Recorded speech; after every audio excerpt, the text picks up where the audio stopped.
Rukuni o'sha bizga buyurilgandek qildik. Endi rukudan turishligimizda nima deymiz? Sami'allohu liman hamida. Takrorlayman. Juda e'tibor bering.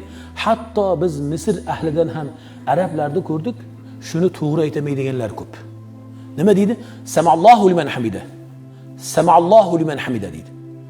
Asli sami'a Allohu liman hamidahu bo'lgan u. Liman hamidahu. Ammo arablarda shuki so'zni oxirida turilganda nima? Harakatini aytilmaydi. Shunga aslida sami'allohu liman hamidahu hu bo'lgan so'zni sami'allohu liman hamidah deya to'xtaymiz. Oxirdagi ha'ni bildiring. Ba'zilar eshitaman sami'allohu liman hamida. Hatto arablarda eshitdik. Siz bunaqa deydilar. Sami'allohu liman hamida.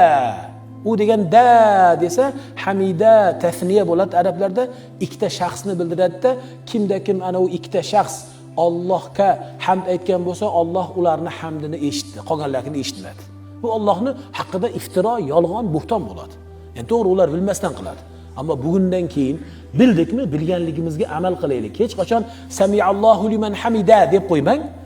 Da oxirida hasi bor.